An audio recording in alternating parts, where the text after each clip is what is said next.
Okay, okay, alright. So muna, totoo ba ito? Okay.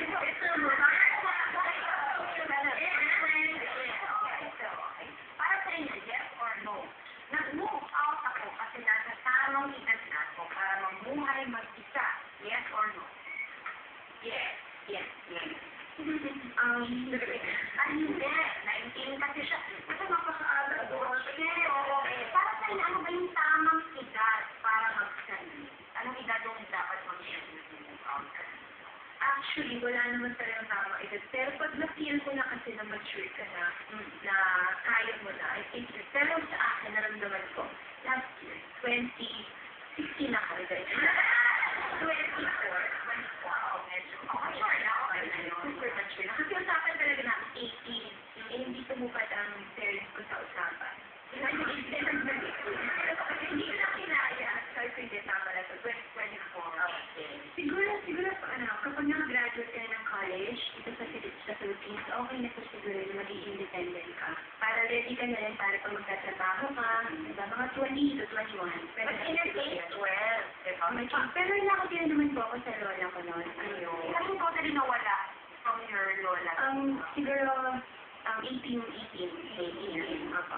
Hindi naman nung 22 ako. Kaya working na ako. Kasi nalayo yung place. Hindi man okay lang. Yung, minsan kasi parang pressure na nahihiya ako umuwi na late from work. Kasi naisip ako yung mga tao sa bahay. So, kaya, Umiling si Julia kanina sabi no. 19, hindi pa tamang age pa. Depende sa magulang ko yun. Kasi sa akin parang, iba, hiwalay na. So parang, kahit gusto nyo ba makasama yung family ko na mo, pero hindi nangyari. Kung hindi ako pinalit pagdating sa family ko. So, parang ngayon, kahit pa paano, nakasurvive ako ng sarili ko. At least, kumbaga, ipakita ko sa family ko na kaya ko pala mabuhay na wala sila. Pero, sumusuporta pa rin ako sa family ko. May communication pa rin. Yun. O, totoo ba ito para sa inyo? Yes or no? Naramdaman ko na gusto kong magsarili kasi mas matututo akong humarap sa mga simple day-to-day problems katulad ng budgeting at house chores. Yes. Yes. Super true. Lalo na ako kasi magastos ako talaga. So, nung nagsarili na ako na yung station dues, yung electric bill, yung mga ganun. Parang ang hirap pala kasi maganda yung parents na nagbabayad. Wala ka shopping. Yes, true. Lagi ako nag-shopping dati. Pero parang ganun, ay hindi na, may babayaran akong may month na to. Kung hindi, so, lalaki na lang.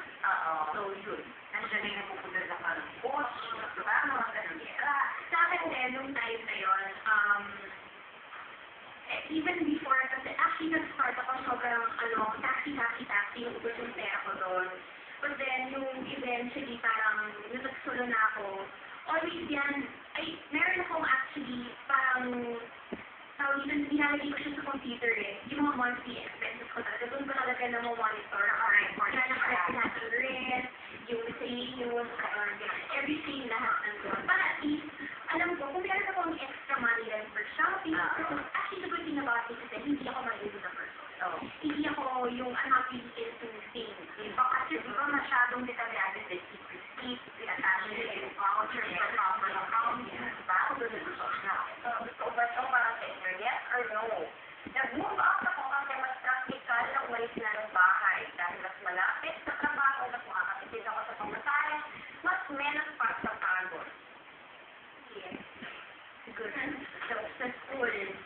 Kasi nung nag-aaral ko ako sa Makati, malapit na ako yung school ko doon. So, pinagkukumit lang isang jeep lang siya. Kung sa mom pa ako titira, na ayaw ko naman doon nila doon. So, yes naman yan. Mas nakatipid. Eh, gano'n din ako, mas nakatipid ako sa pamasahe. Kasi, tsaka delikado rin kasi na nagsa-taxi. Kasi shifting ka sa hotel. And so, the latest na in-out ko is mga 11:30. Sa ako na rin na gabi. So, nakakahaba ko nung time na yun. So, I decided na yun mas better pag malapit sa bahay para safe pa. Tsaka pwede kang makikito yun na. Kasi doon Ayan.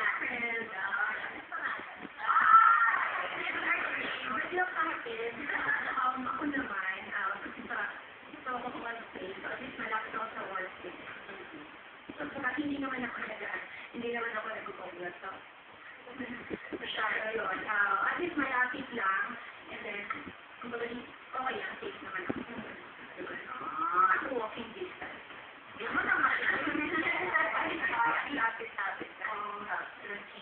Nung nagbigay kayo ng sa mga magulang na practical na reasons for moving up, kumusta ang reaction ng mga magulang nyo? Tinanggap ba?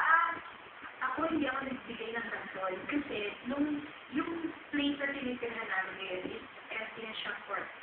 Yung pondo kasi mga almost 2 years na wala. So, ang ginawa ko, kasi alam ko hindi talaga ako papayagan. Especially pag ang parents ko lang ko siya, medyo mahigpit talaga sila. So, ginawa ko, binagyan ko na ng mga salaces, ng bed. So, kinumpleto ko na muna. So parang, narinig mo muna yung Bago ako nagsabi na pwede na ako lulipas. Kasi kung hindi nila talaga ako papayagan. Wala ka kaya na nakati siya mo. Masama, pinarnish na, just hindi siya pinayagan. Kasi makapat sa akin, tinulungan pa niya ako maghanap ng page. Kasi nakita niya na nasisirapan ako. So, ang ginawa ng mom ko, nagtawag-tawag siya. So, yung unang place na sinilihan ko was a studio na study for it.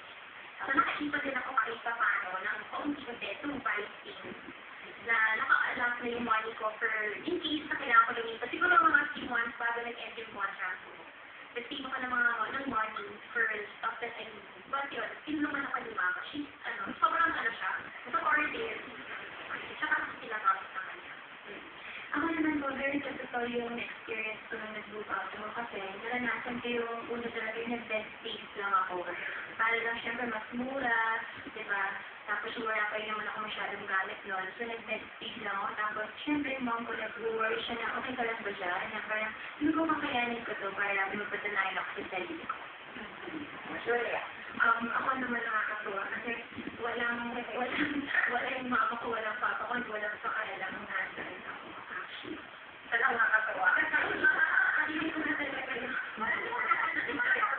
Kasi syempre, di ba, okay lang sila pag lalaki, pag talanggol mo yung sarili mo. Ikaw ba nag-space na nagsasagal? Pero, yung security niyo na hindi pa kayo nagkaroon ng problema. Kasi, choice namin yun eh. So, lahat ng days dapat, ready kami sa board. So, yun. So, wala naman po. Wala naman po. Okay? Ano nga ba? Ang advantages ng